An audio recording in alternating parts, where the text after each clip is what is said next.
and welcome to the Not So Traveling Introvert. Today I'm going to talk about remote management. A lot of people are now working remotely, some for the first time, some not for the first time, and some with bigger teams or a different environment. And there are lots of things that are key to being a good leader and manager of a remote team, but I'm going to talk about sort of three main ones that I think are super important and kind of get forgotten.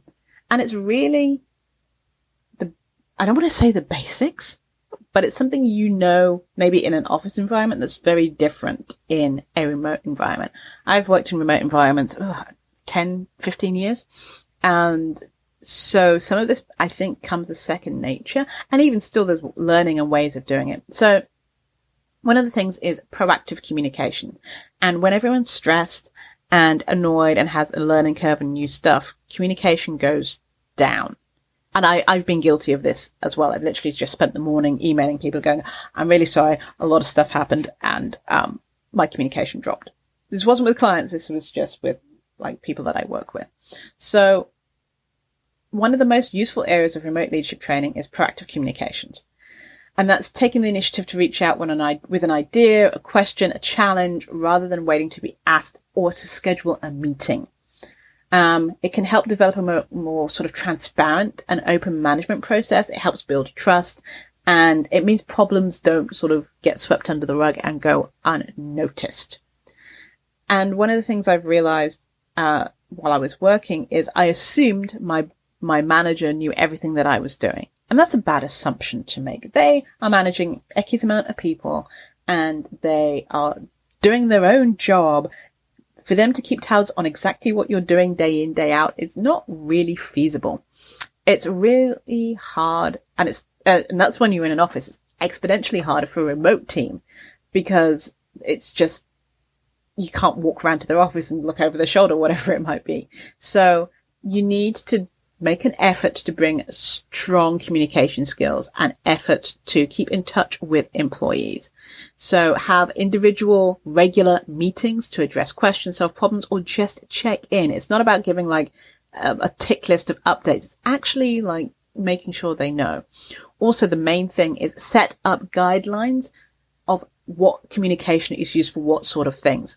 What do you use email for? What do you use phone for? What do you use Slack or instant messaging for? When do you need to hold a meeting? There are different types of meetings, and not having people come unnecessarily. Make sure that a meeting has an agenda and these sort of things. Set up protocols for your meetings. So if you have a check-in meeting, doesn't need to be a meeting, or can you just like do a voice memo? Whatever it might be, try and be inventive and think about people's time and how you would like information given to you. Give them a template that they have to fill out. Make it easy. And make sure you include in your communication why they're doing things so they feel more included. Knowing why they're doing something is super important. You got to think about bringing people together. Whether it's once a month, a quarter, twice a year, bringing people together in a remote environment is really important instead of just being in your separate silos and on your separate computers. And I don't mean the team meetings where you have to sit and listen to like the town hall, but team meetings where they actually feel like a team, like a mini community. This is something that's happened with the company that I'm working with. They run 24/7 virtual co-working sessions. I'm not saying your company has to do that, but maybe running an open office or an open door, like virtual co-working session twice a week where people can drop in and out as they choose would be really, really helpful.